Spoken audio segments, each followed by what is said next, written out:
चलिए, तो आज का आपका टॉपिक जो नेक्स्ट टॉपिक है वो है एवोल्यूशन यानी कि विकास। अब विकास में आपको सबसे पहले समझना है कि इसमें लाइफ ओरिजिन कैसे हुआ, उसके पहले यूनिवर्स का आप कह सकते हैं फॉर्मेशन कैसे हुआ, उसके बारे में आपको डीप में इसमें पढ़ना है। इसमें सबसे पहले आपको समझना है एवोल्यूशन यानी कि विकास का मतलब क्या, डेफिनेशन उसकी कैसे देंगे।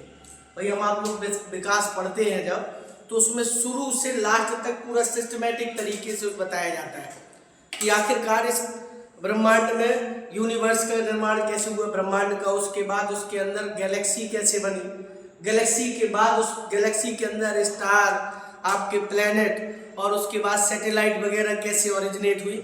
इन सब का एक प्रोसेस पूरा क्लियर जो आपका आप सिंपल टू लार्जेस्ट आप कह सकते हैं, आप कह सकते हैं सिंपल टू कॉम्प्लेक्स चलता है।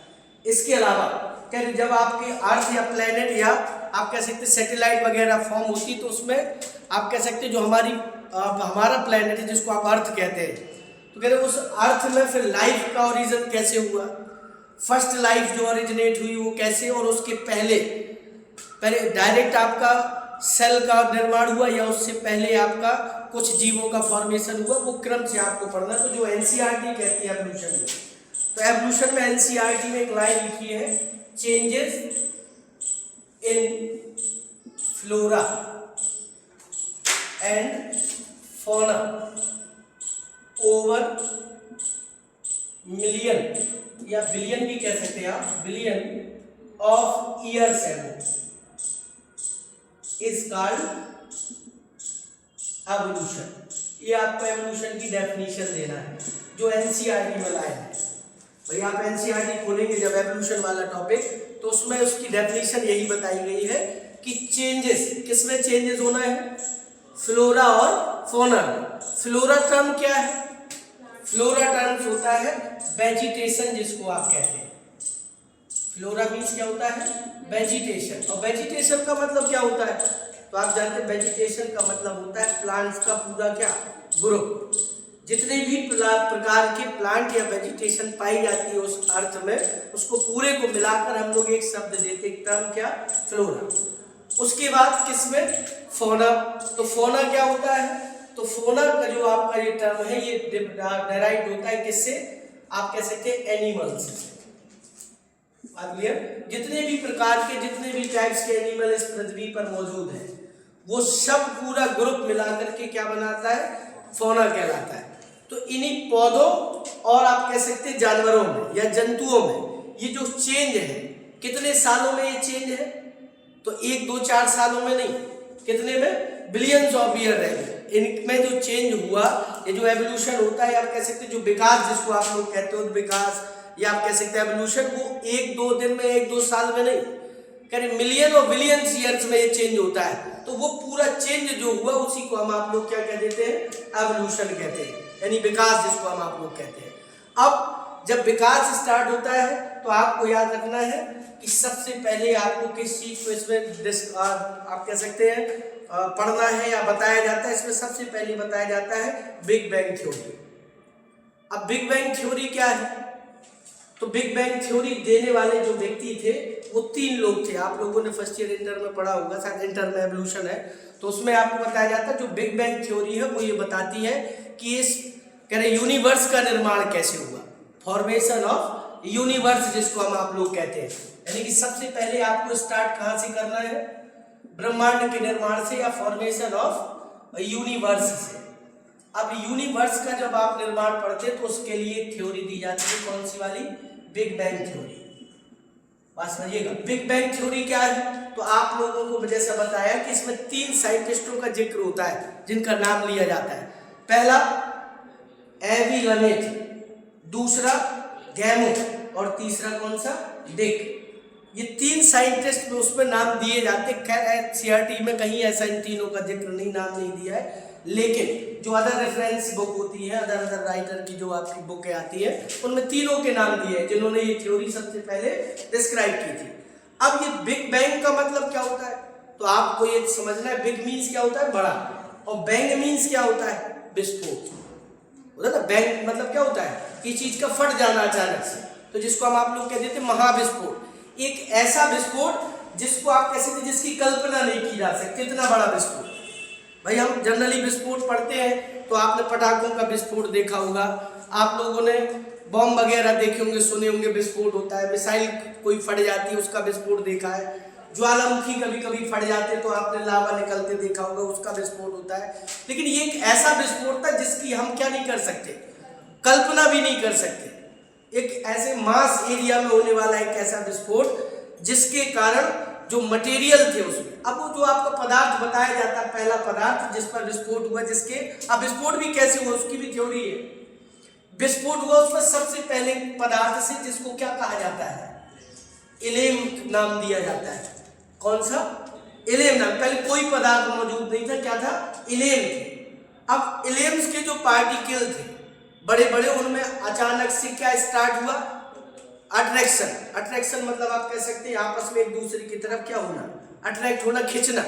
खिंचने के कारण इलेम के कण आपस में क्या हो गए, टकरा गए, और टकराने से एक बहुत बड़ा क्या हुआ, विस्फोट, जिसको हम आप लोग क्या कह देते हैं, बिग बैंग थ्योरी। अब जब विस्फोट होता है तो जाहिर सी बात है कोई बड़ी चीज टूटेगी तो क्या हो जाएगी, वो बिखर जाती है। तो वो जो पार्टिकल्स थे उस विस्फोट के बाद जो मटेरियल था वो क्या हो गया, वो बिखर गया, यानी कि फैल गया। अब फैलने से क्या होता है, तो आप जानते हैं, आपने अक्सर देखा होगा कोई चीज जब हम लोग फैला देते हैं तो वो जल्दी से क्या हो जाती है, ठंडी हो जाती है। जैसे सपोज करिए आप चाय लिए हैं एक कप में, वो बहुत गर्म है, आपने तुरंत बनाई और आपके पास टाइम नहीं है पीने का। अगर आपको कोई कप में या गिलास में दे दे तो उसको ठंडा करने में क्या लगता है, टाइम लगता है। और वही चीज अगर आपकी क्या कर दी जाए, एक प्लेट में या कोई ऐसे बड़े सरफेस एरिया वाले बर्तन में डाल दिया जाए तो वही चीज जल्दी क्या हो जाती है, ठंडी हो जाती है। बात क्लियर? तो जो आपके कण फैले थे, फैलने से क्या हुआ, वो जितने भी मटेरियल थे वो धीरे धीरे क्या होने लगे, ठंडे होना स्टार्ट हो गए, यानी कि कूल डाउन जिसको कहते हैं। लेकिन वो जो कण फैले वो क्या थे उस समय, वो जो मटेरियल फैला वो क्या था, तो उसमें आपको याद रखना अर्लियर चीज जो आपकी निकली उधर से विस्फोट से, वो क्या थी, हाइड्रोजन और कौन, हीलियम। याद रखिएगा, उस विस्फोट से जो निकला सबसे पहले वो कौन था, हाइड्रोजन और हीलियम नाम की गैस है, उनके पार्टिकल, उनके एटम्स निकले बाहर और वो चारों तरफ क्या हो गए, फैल गए। अब जब चारों तरफ फैल गए तो जो आपके हीलियम और ये जो हाइड्रोजन है, जैसे ही टेम्परेचर क्या हुआ, कूल डाउन, मतलब आप कह सकते हैं जैसे टेम्परेचर लो हुआ, धीरे धीरे आपका टेम्परेचर डिक्रीज होना स्टार्ट हुआ, तो जो इनके आप कह सकते हैं एटम्स थे, उन्होंने क्या करना शुरू किया, आपस में रिएक्ट करना स्टार्ट किया। जब रिएक्ट करना स्टार्ट किया तो आप जानते धीरे धीरे किसका निर्माण हुआ, तो जैसे ही आपके पार्टिकल्स आपके कंडेंस हुए, ठंडे होते गए, तो क्या बनाया उन्होंने, क्या बनाया, गैलेक्सी। किसका फॉर्मेशन किया, गैलेक्सी का। तो कह रहे यूनिवर्स फॉर्मेशन, इसके पहले क्या बनी थी, गैलेक्सी। अब गैलेक्सी क्या होती है, तो एक गैलेक्सी नहीं बनी, बहुत सारी गैलेक्सी का क्या है, ग्रुप, जिसको हम आप लोग क्या कहते हैं, यूनिवर्स। यूनिवर्स में एक से ज्यादा गैलेक्सियां पाई जाती हैं, उनमें से एक गैलेक्सी हम आप लोग पढ़ते जो हमारे सोलर सिस्टम की है, जिसमें हमारा सोलर सिस्टम आता है, और वो आप जानते हैं मिल्की वे कहा जाता है, आकाशगंगा। ऐसी बहुत सारी करोड़ों अरबों आपकी कह सकते हैं गैलेक्सी है जो पूरे ब्रह्मांड में या यूनिवर्स में क्या है, फैली हुई है। बात क्लियर? तो विस्फोट से क्या बना, हीलियम और हाइड्रोजन, जो कैसे थे, हाई टेम्परेचर पर, गैसियस स्ट्रक्चर लेवल पर, क्योंकि भाई गर्म चीज किस लेवल पर होगी, गैस के फॉर्म में। लेकिन धीरे धीरे टेम्परेचर क्या होने से, ठंडा होते रहने के कारण वो सब आपके कंडेंस हुए और उन्होंने किसका निर्माण किया, गैलेक्सी का। और उसमें से जो हमारी गैलेक्सी है उसका नाम कौन सी गैलेक्सी, मिल्की वे, जिसको आप लोग कह देते हैं आकाश गंगा। बात क्लियर? ये अब आकाश गंगा जब आपकी बनी तो कह रहे उन्हीं आकाश गंगाओं में, मिल्की वे में, या आप कह सकते गैलेक्सी में हमारी एक क्या बनी, मिल्की वे। और जब मिल्की वे बनी तो जाहिर सी बात है जब मिल्की वे बनेगी तो उसमें जैसे ही आपकी गैसें जो होती, जैसे आपका वाटर था, अब था क्या क्या उस समय वहां पर, तो आपको समझना है इस मिल्की वे के बनने के दौरान, या आप कह सकते गैलेक्सी बनने के दौरान कह रहे उसमें वहां पर कौन कौन सी चीजें मौजूद थी, तो आपने पढ़ा है वहां पर गैसें थी। अब कौन कौन सी गैसें थी, तो याद करिए आपने पढ़ा होगा सबसे पहले हाइड्रोजन, हाइड्रोजन के बाद आपने पढ़ा होगा मीथेन, मीथेन के बाद आपको पढ़ाया जाता है कौन, अमोनिया, और अमोनिया के बाद क्या बताया जाता है, क्या थी, वाटर वेपर, जिसको आप लोग कह देते हैं, जो किस रूप में थी, वेपर के फॉर्म में, वाटर नहीं था, क्या था, वाटर वेपर के फॉर्म में। और जो ऑक्सीजन थी वो भी किस लेवल पर थी, गैसियस फॉर्म में, जो कहां थी, ऊपर, यानी कि आप कह सकते हैं आप मॉलिक्यूल फॉर्म में ना होकर के एटम फॉर्म में मौजूद थी।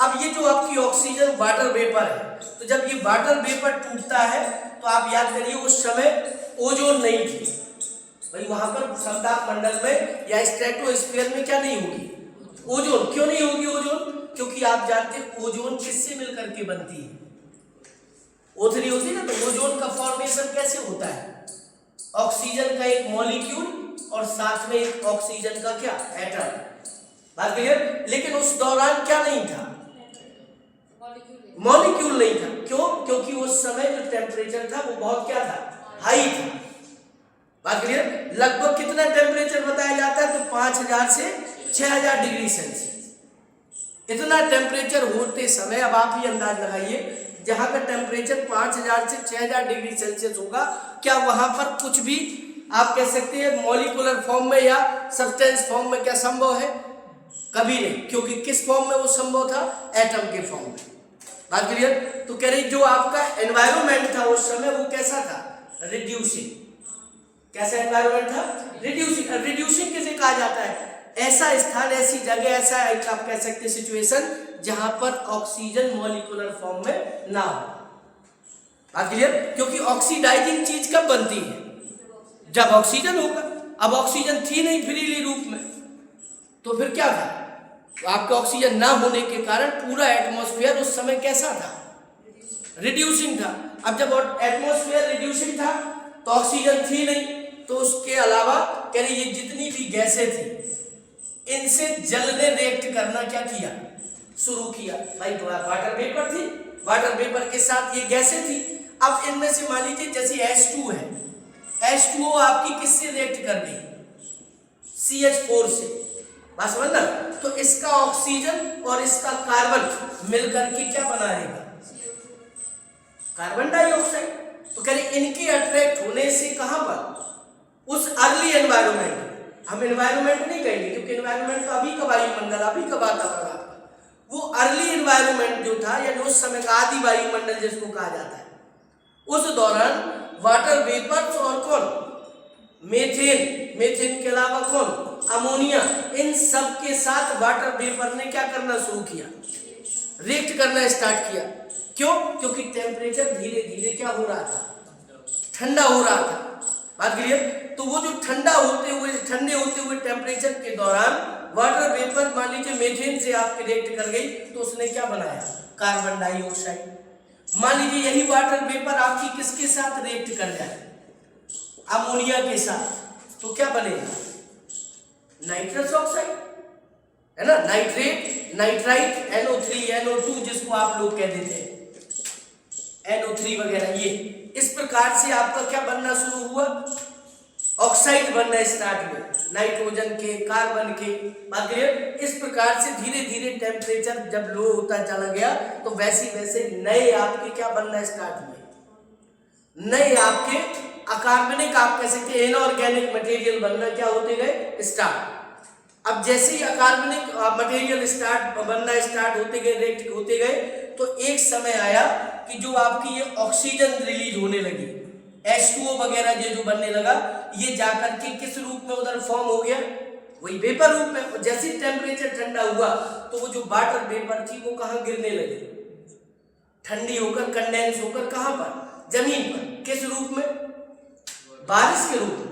भाई बात लीजिए वाटर वेपर है ऊपर, आपने क्लाउड फॉर्मेशन पढ़ा है, क्लाउड कैसे बनते हैं, जब भाई आपकी जो वाटर है वो आपका क्या हो जाता है, कंडेंसेशन करता है, सॉरी आपका एवोपरेशन करता है गर्मी के कारण, हीट के कारण, तो वो वेपर में चेंज होता है। और वहां जब वाटर वेपर क्या होती है, कंडेंस होती है, ठंडी होती है, तो वो सब आपकी बूंदों के रूप में कहाँ गिरती है, जमीन पर। तो ये जितनी वाटर वेपर थी ऊपर जब ठंडा होने लगा टेम्परेचर तो कंडेंस होने लगी और जिसके कारण वो कहाँ गिरने लगी, जमीन पर। अब अर्थ पर जब मान लीजिए क्रम से बूंदें गिरेंगी आपकी तो अर्थ का जो टेम्परेचर सरफेस का था वो धीरे धीरे क्या होने लगेगा, वो डाउन होगा, धीरे धीरे ठंडक आएगी। तो पृथ्वी जो आपकी हाई टेम्परेचर पर थी वो धीरे धीरे क्या हुई, लो टेम्परेचर पर आई। और जब लो टेम्परेचर पर आएगी तो धीरे धीरे पानी उस पृथ्वी की सतह पर जो गड्ढे बड़े बड़े उस दौरान उन गड्ढों में क्या भरने लगा, पानी आ गया नीचे। लेकिन जब पानी आया तो जाहिर सी बात है किसका फॉर्मेशन हुआ होगा, पानी के गिरने से क्रमिक रूप से क्रम से बराबर रेगुलर तो जो बड़े बड़े गड्ढे थे उनमें पानी क्या होने लगा, भरने लगा। अब जब पानी भरने लगा तो वहां पर क्या बन गए, महासागर, है ना, सागर, महासागर, ओशियन जिनको आप लोग कहते थे, समुद्र वगैरह। तो अलग अलग क्या बनना स्टार्ट हो गए, महासागर। उस दौरान पानी भर गया पूरा, वाटर बॉडी, बड़ी बड़ी वाटर बॉडी जिसको हम आप लोग कहते थे। बात क्लियर। और इस प्रकार से सबसे पहले जो पानी था उस महासागरों में वो कैसा था, गर्म, हॉट वाटर जिसको कहते हैं। अब डायरेक्ट ठंडा थोड़ी हो जाएगा कि गिरा और तुरंत ठंडा हो गया, क्योंकि पृथ्वी हाई टेम्परेचर पर थी। अचानक से पानी गिरेगा तो ऐसा नहीं एकदम से ठंडा हो जाएगा, पानी होगा लेकिन किस फॉर्म में होगा, गर्म रूप में, उबलते हुए रूप में। बात क्लियर। ये आपकी स्टोरी है। अब जैसे पानी उसमें आपका भरना स्टार्ट हुआ तो सबसे पहले उसमें क्या मौजूद थे, इनऑर्गेनिक मटेरियल। इनऑर्गेनिक मटेरियल से धीरे धीरे क्या बने होंगे, ऑर्गेनिक मटेरियल। लेकिन इसमें दौरान आपको ये चीज याद रखना, आपसे पूछा जाता है कि हमारे यूनिवर्स का निर्माण कितने साल पहले हुआ। एनसीईआरटी में लाइन दी है, उसमें आपका दिया यूनिवर्स का फॉर्मेशन कितने ईयर एगो हुआ था, 20 बिलियन ईयर्स एगो, यानी कि 20 बिलियन वर्ष पहले क्या बना, यूनिवर्स। अब उस यूनिवर्स में हमारी गैलेक्सी, बात समझिएगा, गैलेक्सी का मतलब एक ग्रुप, किन चीजों का ग्रुप, स्टार्स, प्लैनेट और आपके क्या थे, डस्ट क्लाउड्स, मतलब जो आपके धूल टाइप के जो डस्ट के बादल थे उनसे मिलकर के क्या बनी है, गैलेक्सी। और उस गैलेक्सी में हमारी गैलेक्सी का नाम क्या था, मिल्की वे। तो ये कितने साल बाद बनी इसके, ये आज से जब गिना जाता है तो गैलेक्सी या पृथ्वी का निर्माण कितने वर्ष पहले पढ़ा जाता है, 4.5 बिलियन ईयर्स अगो, मतलब 4.5 बिलियन वर्ष पहले हमारी क्या बनी थी आज से, पृथ्वी। और पृथ्वी भी कह सकते, कभी कभी गैलेक्सी भी पूछ देता है कि हमारी गैलेक्सी कितनी पुरानी। भाई आप खुद लगाइए, जब गैलेक्सी बनी होगी तभी तो हमारा प्लेनेट बना होगा ना। तो प्लेनेट पूछे, पृथ्वी पूछे तो भी कितने वर्ष पहले, 4.5 बिलियन ईयर वर्ष पहले। और जब आपसे गैलेक्सी का क्वेश्चन करते तो भी कितने, 4.5 बिलियन ईयर्स एगो। बात क्लियर, ये याद रखना है। अब उसके बाद आता, जब ये सब होने लगा तो कह रहे इसमें हॉट वाटर में इनऑर्गेनिक जो मटेरियल थे वो आपस में क्या होने लगे, आपस में फॉर्म। तो जब आप याद रखिए, इनऑर्गेनिक मटेरियल जब आपस में क्या होने लगे, रिएक्ट करने लगे एक दूसरे के साथ, तो उसमें इनऑर्गेनिक मटेरियल से क्या बनना स्टार्ट हुआ होगा, ऑर्गेनिक मटेरियल। अब ऑर्गेनिक मटेरियल में कौन बना, तो ऑर्गेनिक मटेरियल में आपकी शुगर्स, आपकी प्रोटीन होता है कि नहीं। और जैसे ही शुगर और प्रोटीन वहां बनी, उस अर्ली ओशियन कह लीजिए, महासागर कह लीजिए, अर्ली वाटर बॉडी कह लीजिए, कुछ भी, वो जो गर्म पानी था, उबलता हुआ पानी, उसमें दो चीजें आपकी बन गई, क्या, आपकी इनऑर्गेनिक मटेरियल और ऑर्गेनिक मटेरियल, दोनों साथ में। इतनी बात क्लियर है। अब जब ऑर्गेनिक मटेरियल बने, कार्बनिक पदार्थ, तो उसमें मैंने आपको बताया प्रोटीन और शुगर। बात क्लियर, प्रोटीन और शुगर बने होंगे। अब प्रोटीन और जो शुगर्स है उनसे मिलकर के आपका क्या बनना स्टार्ट हुआ, तो कह रहे वो जो ऑर्गेनिक और इनऑर्गेनिक मटेरियल थे उन्होंने आपस में क्या होना स्टार्ट किया, आपस में रिएक्ट करना स्टार्ट किया। पहले इनऑर्गेनिक से ऑर्गेनिक बना, और समझिएगा, अब इनऑर्गेनिक भी मौजूद थे और क्या भी थे, ऑर्गेनिक भी फॉर्म हो गए। तो फिर ऑर्गेनिक और किसका, इनऑर्गेनिक का आपस में कॉम्बिनेशन हुआ। जब ऑर्गेनिक और इनऑर्गेनिक का कॉम्बिनेशन हुआ तो सबसे पहले क्या बनना स्टार्ट हुई, छोटी छोटी बूंदों के ड्रॉप लाइक स्ट्रक्चर। क्या बना, एक ड्रॉप लाइक स्ट्रक्चर जो बहुत छोटी थी।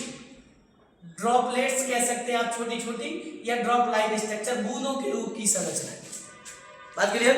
अब वही बूंदों की रूप की संरचनाएं जो आपकी गोल राउंडेड टाइप की बनना स्टार्ट हुई, उनमें किसकी परत चढ़ने लगी ऊपर? इन ड्रॉपलेट्स बनी किसकी थी? इनऑर्गेनिक मटेरियल की। बात समझिएगा, इनऑर्गेनिक मटेरियल की। लेकिन उनके ऊपर किसका कोटिंग या कवरिंग? मान लीजिए आपकी ड्रॉप है, इसके अंदर सब क्या है? इनऑर्गेनिक मटेरियल है, ठीक। साथ में इसमें कुछ क्या भी होगा? Organic material. लेकिन जो प्रोटीन थी उसने इन बूंदों के चारों तरफ क्या करना स्टार्ट किया? करिए, कवर बनाना स्टार्ट किया। किसका कवर था ये? प्रोटीन का। प्रोटीनियस कवरिंग स्टार्ट हो गई। इन ड्रॉपलेट्स को क्या नाम दिया गया था? इन ड्रॉपलेट्स को एवोल्यूशन में क्या नाम दिया जाता है? और ये ड्रॉपलेट्स बहुत ज्यादा जरूरी है एवोल्यूशन में, क्योंकि ऐसा माना जाता है कि इन ड्रॉपलेट्स से ही आगे चलकर लाइफ की क्या हुई? ओरिजिन स्टार्ट हुई थी। तो याद करिए, अगर आपको याद हो, क्या नाम दिया जाता है एवोल्यूशन में इन ड्रॉपलेट्स को? याद है किसी को? कोएसरवेट्स। क्या कहा जाता है? कोएसरवेट्स। जो ड्रॉपलेट्स उस हॉट वाटर में बनी, उनको क्या कहा गया? कोएसरवेट्स। तो छोटी छोटी बूंदों को जिनको कोएसरवेट्स कहा, तो वो पूरे समुद्र में बहुत सारी बनी होंगी। भाई एक कोएसरवेट तो बनी नहीं होगी, अलग अलग जगह पर अलग अलग कोएसरवेट्स फॉर्म हुई होंगी छोटी छोटी। तो जब आप जानते छोटी छोटी बूंदें आपस में मिलेंगी तो फिर वो चीज क्या हो जाएगी? और बड़ी हो जाएगी। तो धीरे धीरे कोएसरवेट्स का साइज क्या होने लगा? बढ़ने लगा। और जब साइज बढ़ने लगा, नंबर क्या होने लगेगी? कम। अब जब कोएसरवेट्स जब साइज में बड़ी होने लगी और ऊपर किसकी कवरिंग हो गई? प्रोटीन की। बात समझना, जब प्रोटीन की कवरिंग हो जाएगी तो आपको कोई ऐसा मटेरियल याद आ रहा है जिसमें प्रोटीन की कवरिंग हो? वायरस। कौन बना? यानी कि सबसे पहला कौन सा एबायोटिक कंपोनेंट आप कह सकते हैं जो नॉन सेलुलर था? कौन सा जीव? वायरस। भाई आप याद करिए, वायरस में दो ही चीजें तो होती है, अंदर जेनेटिक मटेरियल और बाहर क्या होता है? प्रोटीन का एनवेलप, जिसको आप कैप्सिड के नाम से जानते हैं, है ना। तो यानी कि इन कोएसरवेट्स से धीरे धीरे किसका निर्माण होना स्टार्ट हुआ? वायरस का। अब वायरस तो आप याद करिए, रफली आप अगर ऐसे डायग्राम समझे तो वायरस में बाहर ये जो कवरिंग है ये किसकी होती है? प्रोटीन। ये प्रोटीन होता है। और ये जो मॉलिक्यूल है प्रोटीन के, इनको क्या कहा जाता है? कैप्सोमियर्स। क्या बोला जाता है इनको? कैप्सोमियर्स।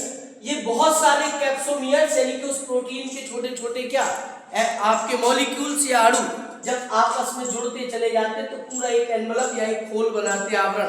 उस आवरण को क्या कहते हैं? कैप्सिड। बात क्लियर। और अंदर क्या होता है? Genetic material. तो जेनेटिक मटेरियल क्या है? आरएनए या डीएनए। और वो किससे मिलकर बना होता है? न्यूक्लिक एसिड, शुगर और फास्फेट से। तो मतलब न्यूक्लिक एसिड जो आपका बना है वो किसका बना है? ऑर्गेनिक और इनऑर्गेनिक मटेरियल से। भाई शुगर आपकी क्या हुई? ऑर्गेनिक। बात क्लियर। और फास्फेट क्या है? इनऑर्गेनिक। तो वही वो कह रहा था, ये जो ड्रॉपलेट बनी थी इसके अंदर ऑर्गेनिक और क्या थे? इनऑर्गेनिक मॉलिक्यूल, आप कह सकते मटेरियल मौजूद थे। ऊपर से किसकी कवरिंग हो गई? प्रोटीन की कवरिंग। तो कह रहे सेम स्ट्रक्चर क्या बनना स्टार्ट हुआ? वायरस। तो धीरे धीरे इन कोएसरवेट्स से क्या बना? वायरस बनना स्टार्ट हुआ। इतनी बात क्लियर है। अब जब वायरस बनेगा तो जाहिर सी बात है वायरस से टेम्परेचर धीरे धीरे जैसे और आपका लो हुआ, तो सबसे पहले जो आपका बना वो पहला जो आप कह सकते हैं कोशिका कह लीजिए, या पहला लाइफ फॉर्म आपका वहां पर बनना स्टार्ट हुआ। क्योंकि वायरस को क्या कहा जाता है? याद करिए, वायरस नॉन सेलुलर आपका कहलाता है। प्लस आप लोगों ने 11 में 9 से निचली कक्षाओं में आप लोगों ने पढ़ा होगा कि वायरस को या विषाणु को सजीव और निर्जीव के बीच की क्या कहते हैं? कड़ी। लिविंग और नॉन लिविंग के बीच की लिंक किसे कहते हैं? वायरस को। क्योंकि अब इसी के जस्ट बाद क्या स्टार्ट होना है? पहला लाइफ फॉर्म ओरिजिनेट होना है पृथ्वी पर। बाकी पहली लाइफ कह सकते हैं। अभी आपका ये सब क्या चल रहा था? ये अभी आपका क्या था? ये एबायोटिक चीजें चल रही थी, ये नॉन सेलुलर स्ट्रक्चर बना। अब आपकी पहली कौन सा स्ट्रक्चर बनना स्टार्ट होगा? Cellular structure. बात क्लियर? यानी कि पहला लाइफ फॉर्म स्टार्ट होना है। और इसको बनने में कितना टाइम लगा था? आपसे पूछा जाता है कि पहला जीव इस पृथ्वी पर कितने वर्ष पहले बना था? पृथ्वी कितने वर्ष पहले बनी? आज से 4.5 बिलियन ईयर अगो। अब इसमें कह रहा है, आपसे पूछेगा कि लाइफ कितने साल पहले बनी थी आज से? तो याद करिए, इससे पहले जब मैंने आपको इंट्रोडक्शन में एक क्लास ली थी, वहां आपको बताया था कि लाइफ का फॉर्मेशन पृथ्वी के बनने के कितने साल बाद, 500 मिलियन ईयर बाद आपकी पहली क्या उत्पत्ति हुई थी? लाइफ की। मतलब जैसे आप लिखते हैं कि 4.5 बिलियन ईयर एगो किसका निर्माण हुआ? अर्थ का। लेकिन अर्थ में कितने साल बाद, 5000 मिलियन ईयर आफ्टर इसके जस्ट किसका फॉर्म हुआ?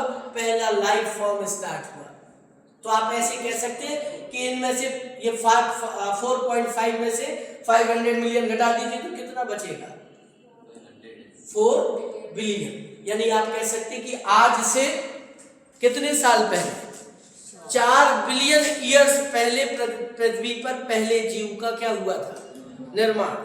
अब वो जीव कौन सा था? कौन सी कोश का बनी होगी पहले?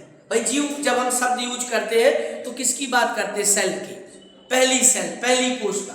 कौन सी कोश का हुई होगी पहले? प्रोकैरियोट। कौन सी कोश का?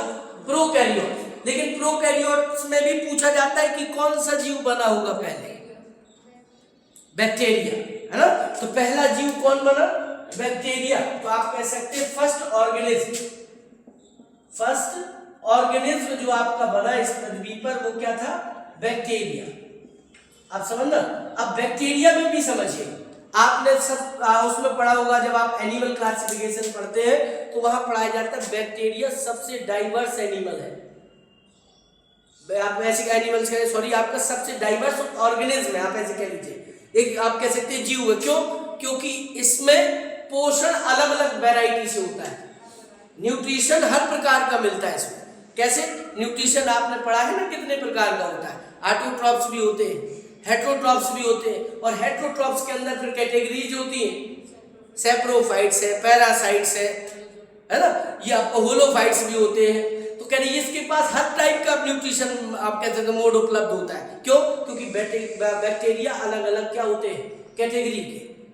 तो अब उसमें ये पूछा जाता है कि फर्स्ट जो बैक्टीरिया बना उसका मोड्स ऑफ न्यूट्रिशन क्या था? किस प्रकार के बैक्टीरिया इस पृथ्वी पर पहले बने थे? स्वपोषी या परपोषी? हेट्रोट्रॉप्स या ऑटोट्रॉप्स? यही चीज समझना है। पहले बैक्टीरिया कैसा बना होगा, ये क्वेश्चन आपका पूछा जाता है। पृथ्वी पर पहला बैक्टीरिया जब बना तो वो आपका ऑटोट्रॉप्स था या हेट्रोट्रॉप्स था? नहीं, हेट्रोट्रॉप्स था। याद रखिए, कैसा था? हेट्रोट्रॉप्स। अब आप सर हेट्रोट्रॉप्स कैसे? तो हेट्रोट्रॉप्स का मतलब जो किनसे भोजन प्राप्त करता था? दूसरे पदार्थों से। मतलब जो वहां पर उस पानी में उपलब्ध था मटेरियल, ऑर्गेनिक इनऑर्गेनिक, उन्हीं का क्या करता था?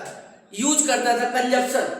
तो याद करिए, आपने बैक्टीरिया पढ़े होंगे, उनके जस्ट बाद बने थे आपके कौन से? कीमो, आप कह सकते हैं सिंथेटिक बैक्टीरिया। हाँ, उसके जस्ट बाद बने ना। पहले कौन से थे? हेट्रोट्रॉप, जो अदर पाए जाने वाले ऑर्गेनिक और इनऑर्गेनिक मटेरियल का यूज करते थे। तो वो कैसे थे? हेट्रोट्रॉप्स। हेट्रोट्रॉप्स के कुछ समय बाद फिर क्या बनना स्टार्ट हुआ? कीमोट्रॉप्स। डायरेक्ट ऑटोट्रॉप्स से नहीं बने, पहले हेट्रोट्रॉप्स। हेट्रोट्रॉप्स से कौन? कीमोट्रॉप्स। कीमोट्रॉप्स कौन? जो केमिकल्स के थ्रू अपना क्या बनाते थे? भोजन।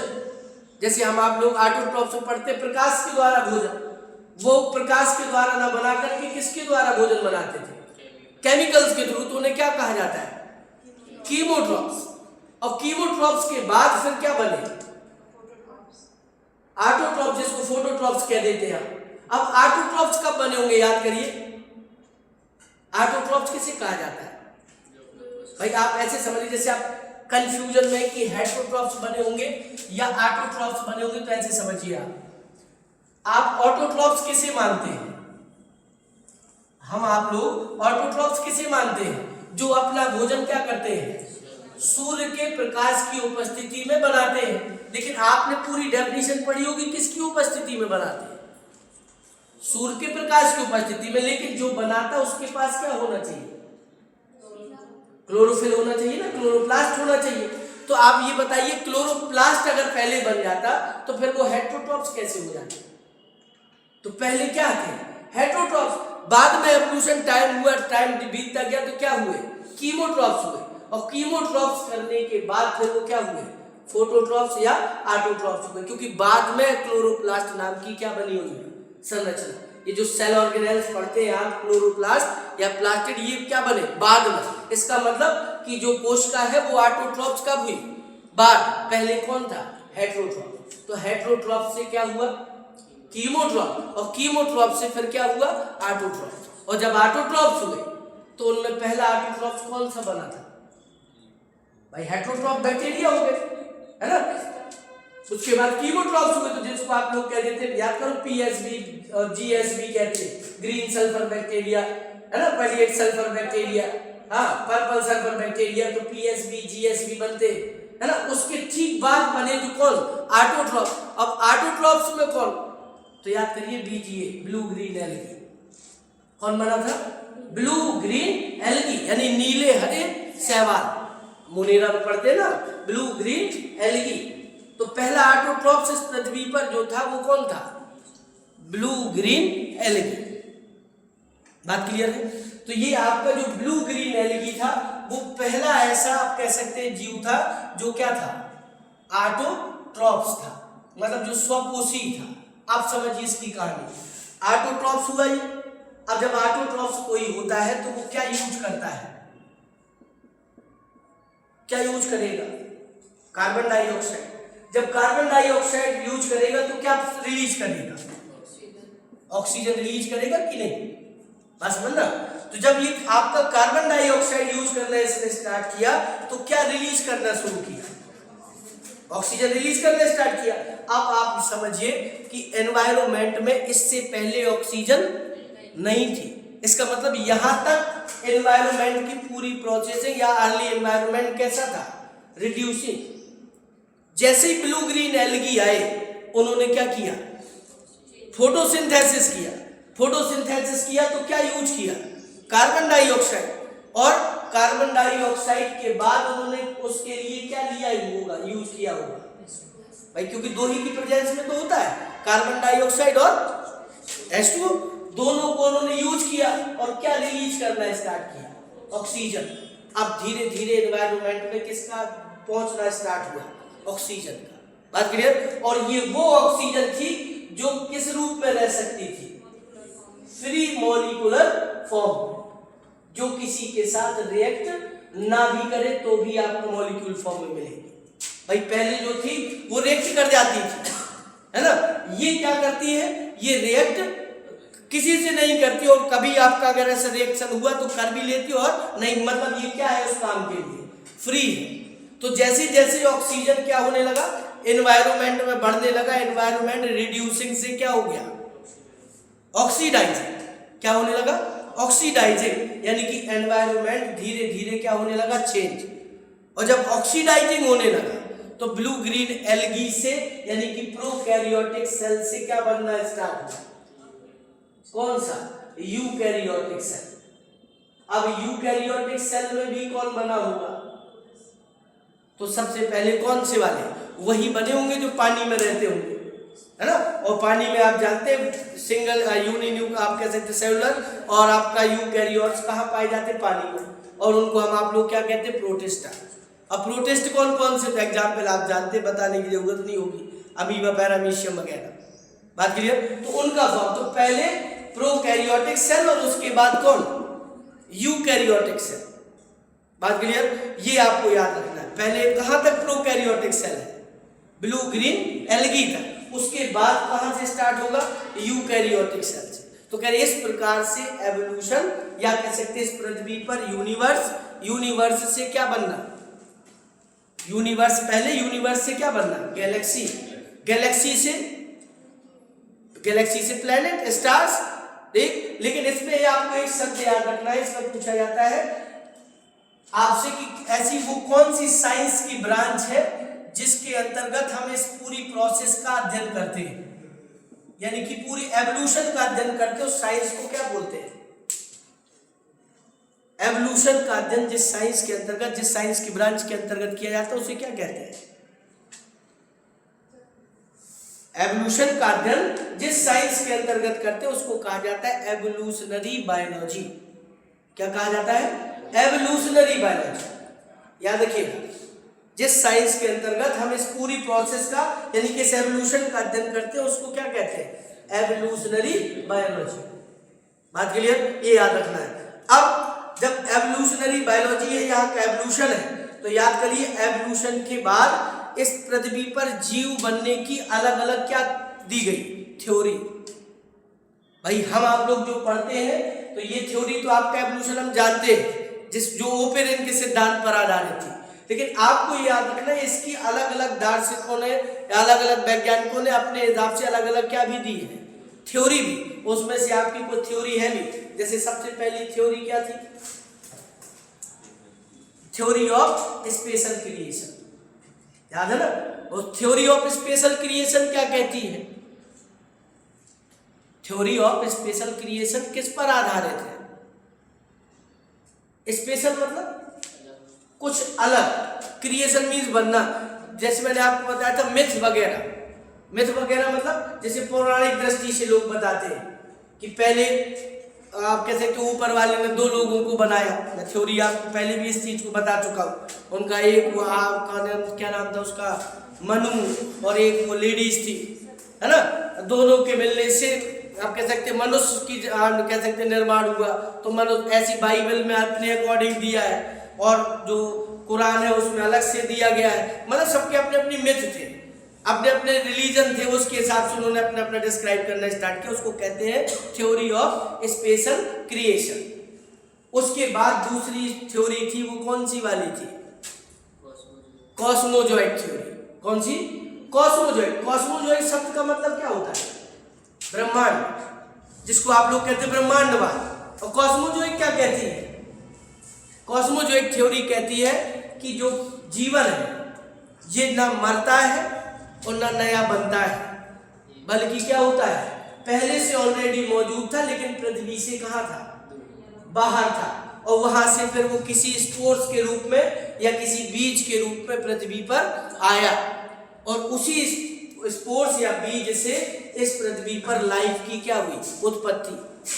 इसको क्या कहा जाता है? Cosmozoic theory. और इसकी कई लोगों ने क्या भी की, इसके बारे में, इसके फेवर में कई चीजें भी बताई। नहीं उनका ऐसे ही होगा जैसा बताया जा रहा है ना? कई ग्रीक दार्शनिक थे, ऐसे वैज्ञानिक थे जिन्होंने इनकी क्या भी की?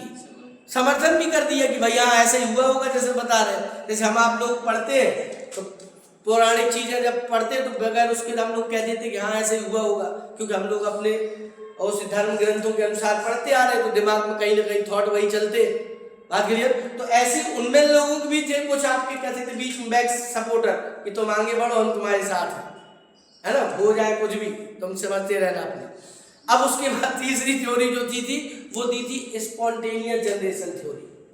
उसके जस्ट बाद कौन सी? स्पॉन्टेनियस जनरेशन थ्योरी, जिसको ए बायोजेनेसिस कहते हैं। कौन सी थ्योरी? ए बायोजेनेसिस। अब ए बायोजेनेसिस का मतलब होता है जीवोत्पत्ति सिद्धांत। निर्जीवों से किसका? सजीवों का निर्माण। याद करिए, उसमें से एक व्यक्ति थे जिन्होंने वो सिद्ध करने की कोशिश की थी। किससे?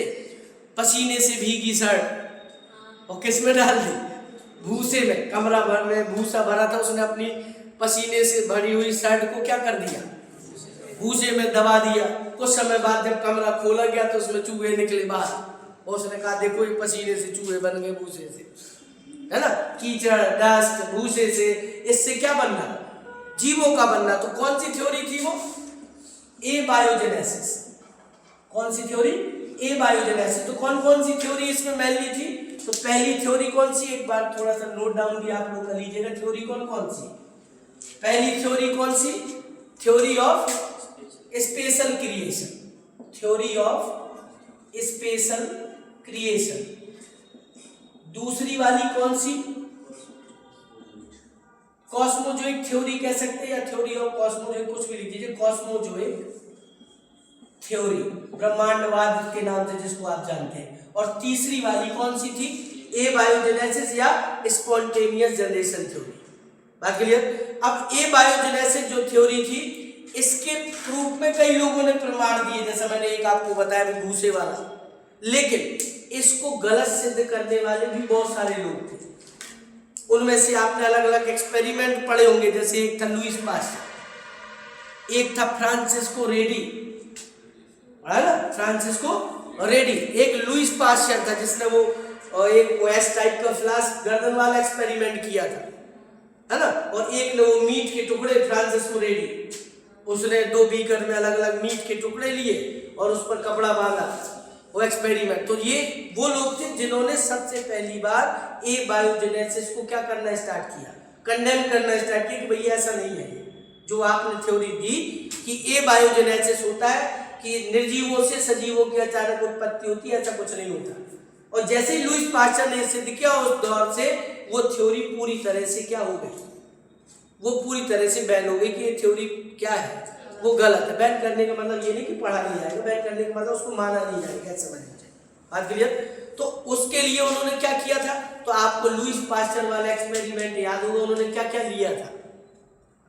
लुईस पास्चर के एक्सपेरिमेंट में उन्होंने क्या क्या लिया, याद है किसी को?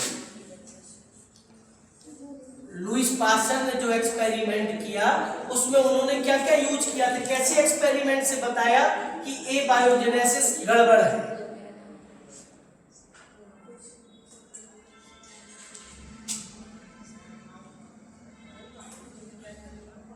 याद आया कुछ?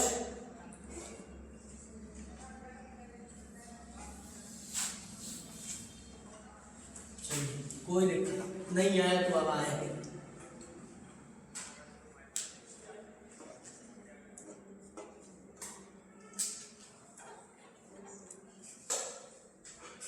आस्था कुछ या पता आया दिमाग में कुछ, कौन सी थ्योरी थी, क्या क्या यूज किया था?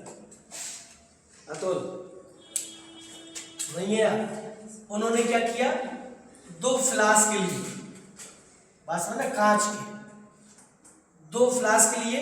पहले फ्लास्क की जो लंबा गर्दन वाला फ्लास्क था, उसकी गर्दन को क्या कर दिया, तोड़ दिया, बात समझ ना।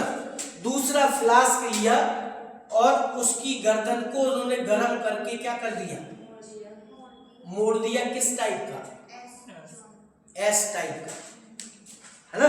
अब जब एस टाइप का कर दिया तो इसमें भरा क्या था उन्होंने ऐसा, तो ये चीज मैंने आपसे पूछी, तो उन्होंने क्या लिया था उस एक्सपेरिमेंट को करने के लिए?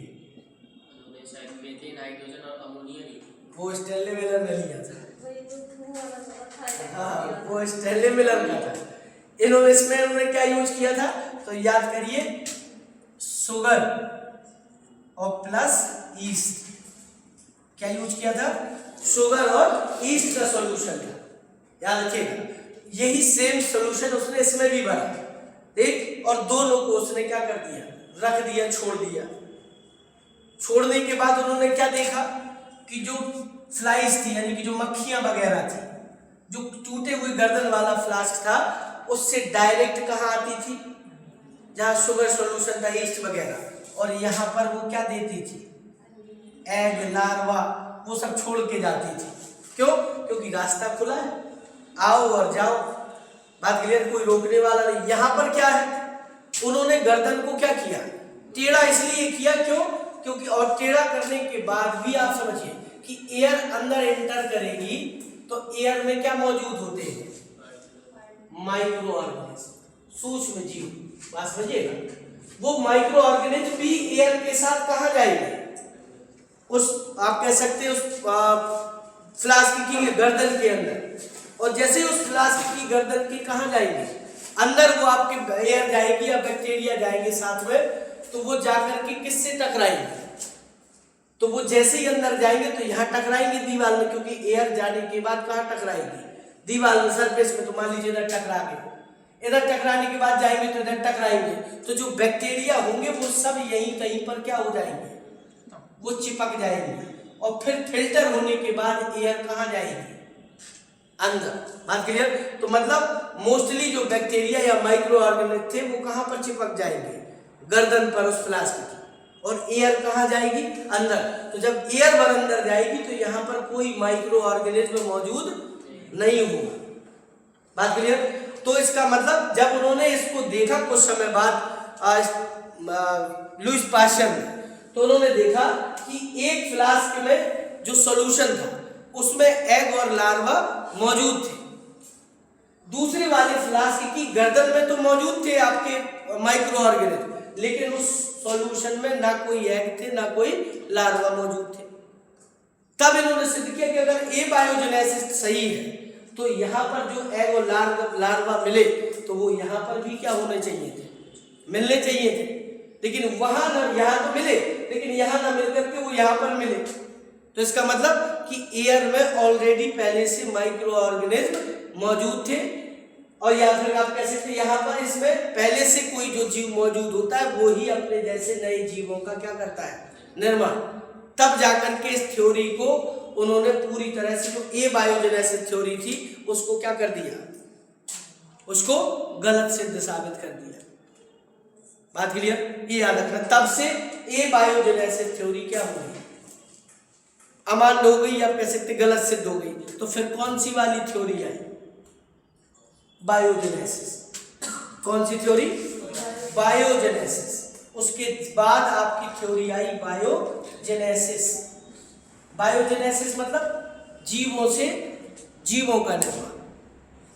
बात क्लियर? अब बायोजेनेसिस में क्या है तो याद करिए, बायोजेनेसिस में किसके बारे में बताया जाता है? एआई ओपेरिन का सिद्धांत। याद है ना? किसका? एआई ओपेरिन का। और एआई ओपेरिन का आपको सिद्धांत जैसे मैंने आपको बताया, ये क्वेश्चन वैसन रेस वगैरह, कि पहले स्टेप बाय स्टेप क्या? एवोल्यूशन। लेकिन किससे? वहीं से, स्टार्टिंग से, कि कैसे टेम्परेचर ठंडा हुआ, कैसे आपका आदि वायुमंडल तैयार हुआ, उसमें कौन कौन सी गैसें मौजूद थी, कौन सी गैसों का जिक्र किया जाता है वहां पर? हाइड्रोजन, मीथेन और अमोनिया। बात क्लियर? उन्हीं का। और रेशियो याद करिए, इसी को सिद्ध करने के लिए किसने प्रयोग दिया था? स्टैनले मिलर ने। बायोजेनेसिस थ्योरी के समर्थन में स्टैनले मिलर ने क्या किया था? एक्सपेरिमेंट। एक स्टैनले मिलर थे, एक उनसे पहले कौन थे? हेराल्ड यूरे। अगर नाम आपने सुना हो, किसने? हेराल्ड यूरे। और किसने? स्टैनले मिलर ने। सेम चीज बताई थी। मतलब बायोजेनेसिस को सिद्ध करने के लिए, या एआई ओपेरिन के जो सिद्धांत था जिसको आप लोग कह देते रासायनिकवाद, जिसको कह देते आप लोग कि रसायनों से जीवों का क्या हुआ है? निर्माण, उसके थ्योरी संबंध। अब स्टैनले मिलर ने क्या किया था? तो स्टैनले मिलर का एक्सपेरिमेंट अगर आपको याद हो, स्टैनले मिलर, या experiment of Stanley Miller.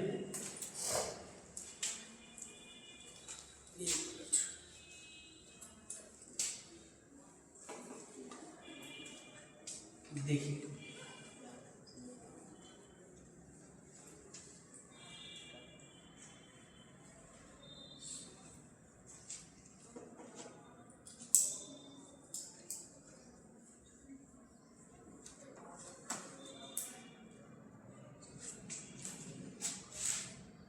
Experiment, ये क्योंकि दिया भी एनसीईआरटी का, एक्सपेरिमेंट ऑफ स्टैनले मिलर। ये स्टैनले मिलर का एक्सपेरिमेंट है। अब स्टैनले मिलर ने एक्सपेरिमेंट किया किसके समर्थन में? एआई ओपेरिन के सिद्धांत के लिए, जिसको हम आप लोग कीमोसिंथेटिक थ्योरी भी कह देते हैं, है ना? यानी कि रसायनों से जीवों का निर्माण कैसे हुआ, उस संदर्भ में उन्होंने एक्सपेरिमेंट दिया था। किसको? एआई ओपेरिन को क्या करने के लिए? थ्योरी को सिद्ध करने के लिए। क्या किया था उन्होंने? तो मिलर ने सबसे पहले क्या लिए? 2 फ्लास्क, एक आधे लीटर का फ्लास्क और एक कौन सा? 5 लीटर का फ्लास्क, यानी एक छोटा और एक बड़ा। बात क्लियर? जो छोटा फ्लास्क था उसमें, जो आधे लीटर का फ्लास्क था उसने उसमें क्या भरा? पानी, वाटर, यहां पर। और वाटर लेने के बाद इसको क्या करने के लिए? गर्म करने के लिए क्या रखा?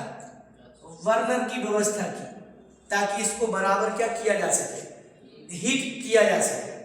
और इस बर्नर इस फ्लास्क के ऊपर साइड पर एक क्या लगा दी, नली।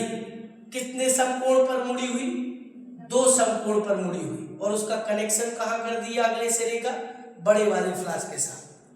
देख 2 समकोण पर मुड़ी हुई।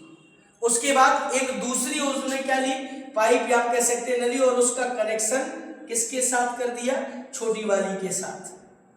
ऐसे समझ लीजिए, ये इस प्रकार से। पानी थोड़ा कम कर लीजिए क्योंकि नीचे जोड़ दिया ऐसे। ये आप बात समझना, ये किस प्रकार की नली है, यू आकार की नली। बात क्लियर। अब इस पर उन्होंने क्या लगाया, एक कंडेंसर लगाया। कंडेंसर मतलब जो क्या कर देता है, वाष्प को, यानी कि जो गैसेस वगैरह होती है उनको कंडेंस कर दे, ठंडा कर दे। बात क्लियर। तो कंडेंसर उन्होंने फिट कर दिया। ये क्या है, कंडेंसर, ऐसे समझ लीजिए। और ये क्या है आपका बर्नर, और ये आपका क्या भरा हुआ है, वाटर यानी H2। अब इसको उसने क्या किया, हीट अप करना स्टार्ट किया। बात समझिएगा। जब हीट अप करना स्टार्ट किया तो उससे क्या उठी, वेपर। यहाँ पर उन्होंने वाटर सप्लाई के लिए एक मटेरियल लगाया था, वैसे नहीं तो वो स्ट्रक्चर आपका दूसरा बना है। जैसे इसको उसने हीट अप किया तो जो वाष्प थी, वेपर्स थी, वो कहाँ से, इस पाइप से होते हुए कहाँ पहुंची, बड़े वाले फ्लास्क। और बड़े वाले फ्लास्क में उन्होंने क्या लिया था, 3 गैसें भरी थी। वो जो बताई गई थी सबसे पहले मौजूद थी, मीथेन, अमोनिया, हाइड्रोजन। बात क्लियर। तो क्या लिया था उन्होंने, मीथेन, अमोनिया और किसका, हाइड्रोजन को, यदि आप कह सकते हैं CH4, NH3 और H2। ये 3 गैसें ली थी क्योंकि उस समय वही मौजूद थी। और उस समय टेम्परेचर क्या था, हाई था, इसलिए टेम्परेचर देने के लिए उन्होंने क्या लगाया, तो याद करिए 2 टंगस्टन के इलेक्ट्रोड। क्या लगाए थे, टंगस्टन के इलेक्ट्रोड। और उन इलेक्ट्रोड से क्या देना स्टार्ट किया, करंट, इलेक्ट्रिक करंट यानी कि लाइट। और जब बराबर लाइट जाती रही इनमें तो स्पार्कलिंग की वजह से चमक उत्पन्न होती थी इधर, हीट स्पार्किंग जिसको कह देते हैं। तो स्पार्किंग से इधर पर क्या, टेम्परेचर हाई होता रहा। यहां से वाटर वेपर आई जो उस समय मौजूद थी अर्ली एनवायरमेंट में, और साथ में कौन मौजूद थी, 3 गैस है। लेकिन यहाँ इनका रेशियो पूछा जाता है, आपने पढ़ा होगा इन गैसों का रेशियो। रेशियो क्या था, मीथेन, अमोनिया, हाइड्रोजन का, हाँ 2:1:2, 2:1:2 के रेशियो में। टोटल मिलाकर के कितना हो जाता है, 5, क्योंकि फ्लास्क कितने लीटर का था, 5 लीटर। बात क्लियर। आप ऐसे कह सकते हैं कि अमोनिया 2 लीटर, 2 लीटर हाइड्रोजन और अमोनिया क्या, सॉरी मीथेन, और 1 लीटर क्या, अमोनिया। ऐसे टोटल मिला के 5। और जब इतना उन्होंने करना स्टार्ट किया तो हफ्ते 7-8 दिन उन्होंने बराबर यही काम किया।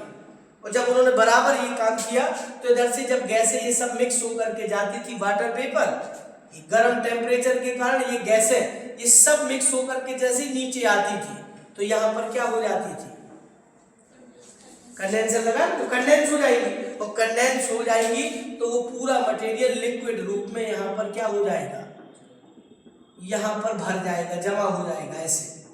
और जब यहाँ पर जमा होता रहा तो लास्ट में जब उन्होंने देखा आकर के कि हुआ क्या है, तो यहाँ पर किस कलर का, रेड कलर का, आप कह सकते हैं डस्ट टी-शर्ट, मतलब गंदा सा मटेरियल उनको भरा हुआ मिला इस पाइप में। तो वहां पर स्ट्रक्चर में आप देखेंगे यहाँ पर एक तो निष्कासन द्वार भी बना होता है ऐसे, ताकि ये मटेरियल को क्या किया जा सके, निकाला जा सके बाहर।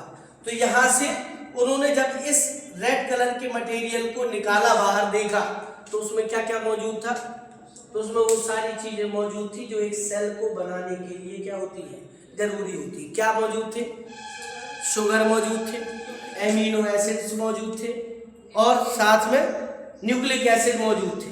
बात क्लियर। तो उन्होंने ये उधर से ये सिद्ध किया कि वास्तव में जो पहली कोशिका या जीव बनी होगी वो सब किससे बनी होगी, उसी थ्योरी से जो आपका AI ओपेरेन ने बताया था कि वहां पर वाटर वेपर, गैस और हाई टेम्परेचर, इनके कारण क्रम से, अब ऐसा नहीं कि एकदम से बन गया होगा, करिए क्रमवार तरीके से धीरे धीरे करके लास्ट में किसका निर्माण हुआ होगा, जीवों का। क्योंकि AI ओपेरेन ने क्रम से 7-8 स्टेप में ये चीज समझाई है।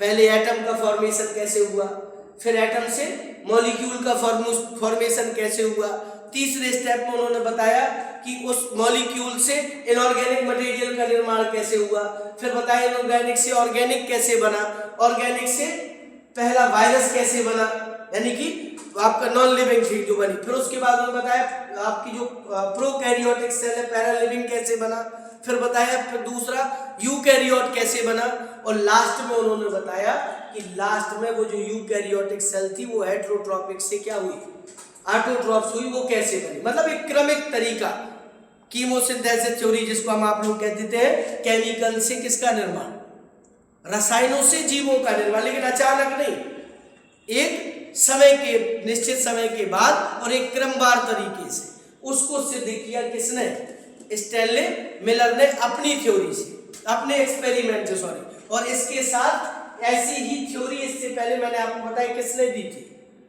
ये थ्योरी किससे मिलती जुलती थी, एक व्यक्ति थे जिनका नाम था हेराल्ड यूरे।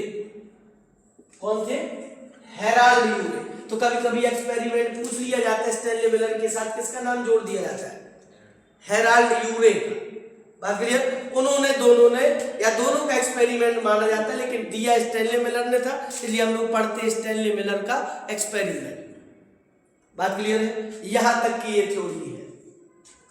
देख, अब इसमें एक चीज आपने छोड़ी है, या आप कह सकते हो उस एक थ्योरी को या एक टॉपिक को आपको नहीं बताएगा, लेकिन वो पूछ लिया जाता है, फ्रांसिस्को रेडी का प्रयोग, एक्सपेरिमेंट ऑफ फ्रांसिस्को रेडी। अब फ्रांसिस्को रेडी ने क्या बताया था, फ्रांसिस्को रेडी मैंने बताया था ना, ये एबायोजेनेसिस जो थ्योरी थी उसको गलत साबित करने में दो लोगों का हाथ था मेनली, एक फ्रांसिस्को रेडी और दूसरा लुईस पाश्चर। पहले प्रयास किसने किया था, पहले फ्रांसिस्को रेडी का था, उसका थोड़ा बहुत कहीं ऊपर नीचे हुआ होगा, लास्ट में किसने दिया, लुईस पाश्चर ने, और उसने लास्ट में पूरी तरह से सिद्ध कर दिया था कि ऐसा नहीं है।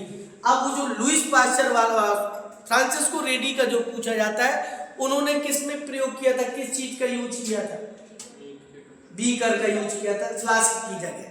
लेकिन आपको याद रखना है फ्लास्क में लिया क्या था, मीट के टुकड़े, है ना, अलग अलग। और कितने फ्लास्क लिए थे उन्होंने, वो सॉरी कितने बीकर लिए थे, 3, है ना। पहला बीकर जो लिया उसमें मीट के टुकड़े डाले और उसको क्या कर दिया, खुला छोड़ दिया। दूसरा जो बीकर लिया उसमें मीट के टुकड़े डाले और किससे बंद किया, पार्चमेंट पेपर से, किससे, पार्चमेंट पेपर से। और तीसरा जो आपका कह सकते हैं बीकर लिया, उसमें उन्होंने किससे बंद किया, उसको मखमली कपड़े से, है ना, वो जो आपका कपड़ा आता है वो स्मूथ टाइप का होता है, क्या बोलते हैं उसको, कोई भी कहते, मखमली समझ लीजिए। अब जो पार्चमेंट पेपर है, आप समझिएगा, पार्चमेंट पेपर क्या होता है, खुला वाला जो आप उन्होंने छोड़ दिया होगा, जो खुला वाला है, जो बीकर रहा होगा, उसमें मीट के टुकड़े उपड़े डाल दिए, वो खुला है, तो जाहिर सी बात उसमें मक्खी अक्खियां वगैरह क्या होती है, वो पहुंच जाती होंगी वहां पर। दूसरा वाला किससे बंद किया, मान लीजिए पार्चमेंट पेपर, और पार्चमेंट पेपर होता है जिसमें हल्के से क्या हो, पोर्स टाइप के पाए जाते हैं, जिससे एयर कहाँ जाती रहे, अंदर जाती रहे। बात क्लियर, वो था। और तीसरा कौन सा था, तीसरा वो मखमली कपड़ा जो पूरी तरह से एयर टाइट था, मतलब एयर जाने की कोई गुंजाइश ही नहीं है। तो तीनों को उन्होंने जब देखा इधर मीट के टुकड़ों में ऐसे, तो उन्होंने पाया कि एक में मक्खियों की क्या मौजूद थे, एग, लार्वा, वो सब मौजूद थे। दूसरे वाले जो बीकर में उन्होंने देखा, तो यहाँ जो कपड़े का सतह के यहाँ पर उन्हें क्या दिखाई दिए, वो लार्वा वगैरह, अंडे वगैरह यहाँ पर मिले। लेकिन ये जो तीसरा वाला था, इसमें कुछ नहीं मिला। अब रीजन क्यों नहीं मिला, क्योंकि ये कैसा था, एयर टाइट, और जो मक्खियां वगैरह आती है वो जाती है, आपको स्मेल से खींचे चले जाते हैं मीट वगैरह की तरफ, या जो स्मेल की ऐसी होती है। तो यहाँ एयर टाइट है, स्मेल निकल ही नहीं रही थी, तो कोई भी आपकी जो कह सकते जो मक्खियां वगैरह थी, वो मच्छर वगैरह जो भी थे, वो यहाँ पर क्या नहीं हुए, पहुंचे नहीं। तो ये कैसा दिखा, एकदम साफ दिखा। तो उन्होंने ये कहा कि भाई ये जो एबायोजेनेसिस थ्योरी है वो ऐसी नहीं है, वो आपका जीवन की उत्पत्ति आपके अचानक से नहीं होती। बात क्लियर, ये उन्होंने, लेकिन इससे बेटर तरीके से किसने बताया हमें, लुईस पास्चर, तब जाकर के वो थ्योरी पूरी तरह से क्या हो गई, अमान्य हो गई। बात क्लियर। ये आपकी क्या कहलाती है, फ्रांसिस्को रेडी का एक्सपेरिमेंट, और वो था लुईस पास्चर का एक्सपेरिमेंट। बात क्लियर। ये दो एक्सपेरिमेंट थे आपके। अब स्टैनली मिलर के बाद जो आपका स्टार्ट होता है वहां से टॉपिक, तो इसके बाद कौन सा टॉपिक स्टार्ट होता है स्टैनली मिलर के बाद, याद है किसी को? स्टैनली मिलर के बाद आप लोगों ने एवोल्यूशन में क्या पढ़ा भाई? एवोल्यूशन के बाद फिर आपने क्या पढ़ा? आपको प्रिंसिपल ऑफ एवोल्यूशन पढ़ने थे, मतलब विकास मार्ग के सिद्धांत, जिनका आप नाम ले रहे थे, है ना? कौन कौन सी थ्योरी? पहले लैमार्कवाद, और उसके बाद डार्विनवाद, और उसके बाद कौन सा? उत्परिवर्तनवाद, म्यूटेशन थ्योरी। फिर आपका एक सिंथेटिक थ्योरी, बायोसिंथेटिक थ्योरी कहते हैं, जैव संश्लेषणात्मक सिद्धांत, है ना? वो सारी थ्योरी, और लास्ट में आपका फिर उसी डार्विनवाद को सही करके एक बार क्या भी दिया गया, नियो डार्विनवाद, जिसको नियो डार्विनिज्म कहते हैं, नव डार्विनवाद। तो वही से आपको प्रिंसिपल पढ़ने हैं सब। अब प्रिंसिपल में सबसे पहला प्रिंसिपल तो जिसने दिया उसी के नाम पर, किसने? लैमार्क। पूरा नाम लैमार्क का, पूरा नाम लैमार्क का। जैसे डार्विन का, तो डार्विन का पूरा नाम इंटरव्यू पूछा जाता है, डार्विन का पूरा नाम, लैमार्क का पूरा नाम। आप लोगों को भाई लैमार्क और डार्विन तो याद रहता है क्योंकि कॉमन बोलते, पूरा नाम पूछ लिया जाता तो कंफ्यूजन में आ जाते। पूरा नाम लैमार्क का नहीं, अजीब ही तो होगा क्योंकि वो नाम बाहरी फॉरेनर, नाम तो अजीब ही है, फिर भी याद होगा आप लोगों को। बताओ भाई, किसी को याद है? नहीं भैया, Jean Baptiste D Lamarck, Jean Baptiste D Lamarck. और जीन बैप्टिस्ट डी लैमार्क जो आपका था, उसने जो थ्योरी दी थी, जो सिद्धांत दिया था एवोल्यूशन का, कि विकास कैसे हुआ जीवों में, बना कैसे, तो आपने समझ लिया जीवन कैसे पृथ्वी पर बना, इसका विकास कैसे हुआ, सिंपल टू कॉम्प्लेक्स एनिमल कैसे बनते चले गए। जब आपका एक यूकैरियोटिक यूनिसेलुलर से स्टार्ट हुआ, या आप कह सकते प्रोकैरियोटिक यूनिसेलुलर से स्टार्ट हुआ जीवन, तो वो यूकैरियोटिक कैसे हुआ, और फिर यूकैरियोटिक हुआ तो उससे फिर ये मल्टीसेलुलर कैसे हो गया। ये पूरा जो क्रमिक विकास है, ये कैसे हुआ, इसको समझाने के लिए जो सिद्धांत दिए गए, उसमें पहला सिद्धांत किसका? लैमार्क का। और लैमार्क ने क्या बताया था? लैमार्क की थ्योरी का दूसरा नाम, जिस नाम से लैमार्क की थ्योरी को जाना जाता है, हाँ, उपार्जित लक्षणों की वंशागति का सिद्धांत।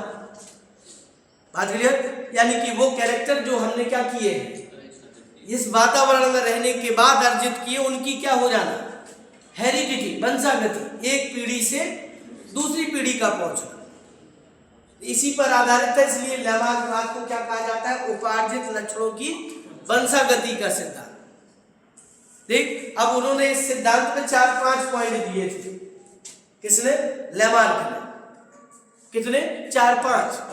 अब वो जो 4-5 पॉइंट में उन्होंने अपनी थ्योरी दी थी, तो उसमें पहली थ्योरी क्या कहलाती थी, पहला सिद्धांत क्या था उसकी थ्योरी का पहला पॉइंट? तो लैमार्क का पहला पॉइंट क्या कहता था? लैमार्क का पहला पॉइंट जो आपका है वो क्या बताता था? नहीं पता? लैमार्क का पहला पॉइंट बताता था जीवों में जनन करने की क्या क्षमता। और आपको याद होगा उसने बताया था कि छोटे जीव जितने होते हैं उनमें जनन करने की क्षमता क्या होती है? ज्यादा। आकार में वृद्धि करने की क्षमता, है ना यार? कोई भी जीवधारी जन्म से ही उसके पास किसकी टेंडेंसी होती है? वृद्धि करने की।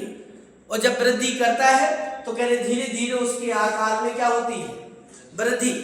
और जब वृद्धि होती है तो याद करिए वो अपने आप को बचाने के लिए उस वातावरण पर, उसके ऊपर क्या करता है? प्रभाव डालता है। तो दूसरा पॉइंट था वातावरण का प्रभाव जीवों पर। और तीसरा, उस वातावरण में अपने आप को ढालने के लिए अंगों का उपयोग और अनुपयोग, यूज और अनयूजेज आपने पढ़े होंगे कि जिन अंगों का हम ज्यादा यूज करेंगे वो ज्यादा क्या हो जाएंगे? विकसित। और जिन अंगों का हम यूज नहीं करेंगे वो क्या रह जाएंगे? वो धीरे धीरे आपके कह सकते डीजनरेट होकर के या तो वो विलुप्त हो जाएंगे, या एक समय पर वो किस अंग के रूप में? अवशेषी अंगों के रूप में हमारे शरीर में पाए जाते हैं। जैसे आप लोग पढ़ते मनुष्यों में 100 से ज्यादा वेस्टिजियल या अवशेषी अंग पाए जाते हैं। कोई बता सकते हो 3-4 के नाम? मनुष्य में ऐसे कौन से ऑर्गन है जो वेस्टिजियल फॉर्म में है?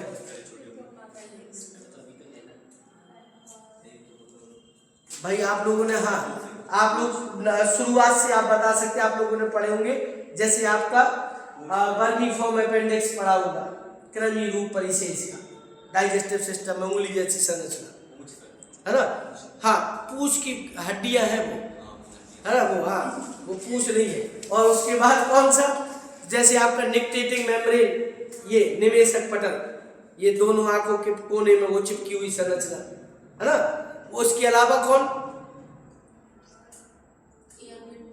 हाँ आपका कौन सी, ईयर पिंडा नहीं, ईयर्स की ये जो आपकी मसल्स होती है यहाँ पर, कर्ण पल्लव की पेशियां कहते हैं जिनको आप, यहाँ पर, जिनके कारण पहले जानवर क्या कर लेते थे, कान हिला लेते थे, मुंह। अब हम आप लोग नहीं हिला सकते भाई। हम अगर मान लीजिए कोई मच्छर बैठ जाए इधर तो हम सोचे हम हाथों का यूज ना करें, कान फड़फड़ा ले। जैसे तो आपके जानवर वगैरह होते हैं ना, वो बैठ जाता तो क्या करते हैं, वो कान फैला डोला लेते। क्यों? क्योंकि वो मसल्स आज भी उनमें क्या है, एक्टिव है। हम लोगों की वो मसल्स क्या हो गए, इनएक्टिव। क्यों? क्योंकि क्या नहीं किया, यूज नहीं किया लेमार के अनुसार। अब जिनका यूज नहीं करेंगे वो अंग धीरे धीरे क्या हो जाते हैं, वो आपके इनएक्टिव हो जाएंगे, और इनएक्टिव होने के बाद वो क्या रह जाएंगे, वेस्टिजियल फॉर्म में। बात क्लियर? वही। इसके अलावा जैसे अभी लेटेस्ट उदाहरण दे दिया जाए, लेमार क्वाद का अगर एग्जाम्पल अभी देना हो वर्तमान समय में तो आप किसका देंगे? लेमार की थ्योरी को सिद्ध करने के लिए आप किसका एग्जाम्पल दे सकते हैं अभी करंट में? मुझे तो पुराने जो आप पढ़ते रहे, ये तो आप पढ़ते आ रहे। अगर हमें कुछ नया देना हो तो हम किसका एग्जाम्पल दे सकते हैं? लेफ्ट हैंड का। हम आप लोग अपने लेफ्ट हैंड का कहाँ ज्यादा यूज करते हैं, तो वो धीरे धीरे कमजोर नहीं हो रहा है इसकी अपेक्षा, हो रहा है कि नहीं भाई? ये हाथ को हम ज्यादा यूज करते हैं, इसको ज्यादा प्रेफर करते हैं, तो ये ज्यादा एक्टिव है। आपको कोई मारे तुरंत आप यही हाथ बढ़ा देते हैं, पकड़ लेंगे उसको, है ना। आपको कोई चीज उठाना वस्तु तुरंत तो आप यही हाथ बढ़ाते हैं, है ना। घर में भरी हुई बाल्टी वगैरह कोई जैसे भार वाला वजन उठाना है तो आप कौन सा हाथ लेंगे? पहले यही वाले से उठाते ना कि टांग लेंगे इससे। क्यों? क्योंकि आप ही उसके साथ क्या कर रहे हैं, आप ही उसको कम ज्यादा तोल रहे हैं, एक को ज्यादा एक को कम, तो धीरे धीरे वो भी क्या हो रहा है, कमजोर नहीं हो रहा है। तो ऐसा बिल्कुल करते हैं, लेकिन यूज उसकी अपेक्षा क्या है, कम। और आप खुद देखिए कि ऐसा लगता है धीरे धीरे अगर हम ऐसे ही बढ़ते रहे तो एक समय आएगा जब ये हाथ केवल क्या रहेगा, 100 पीस बन के नहीं रह जाएगा लटका हुआ बस बगल में साइड में, देखा तो केवल बगल में लटकाने की चीज बन रह जाएगी। और ऐसा अगर इस थ्योरी को माना जाए तो लेमार क्वाद है, तो आगे चल करके क्या हो जाएगा, वो खत्म होने की कगार पे आ जाएगा। तो वही थ्योरी, उसी को हम आप लोग कह देते हैं सॉरी लेमार क्वाद की थ्योरी। लेकिन ऐसा है नहीं, जैसा उसने बताया वो आपने पढ़ा होगा, आगे आगे आप अगले टॉपिक में आपको पढ़ाएंगे, वो गलत सिद्ध हुआ। कुछ कारण थे, कुछ रीजन थे जिसके कारण ये पूरा जो आप कह सकते थ्योरी थी वो क्या हो गई, वो एक गलती के कारण। और कौन सी वाली, जिसके कारण इसका नाम जो मेन चीज थी उसकी उपार्जित लक्षणों की वंशागति का सिद्धांत, लास्ट वाली जो थ्योरी थी वही से गड़बड़ हो गया। बात क्लियर? बस आज के लिए इतना ही, बाकी का किसका, आईब्रोज का आप समझिए। एक मिनट, हाँ इसको बंद कर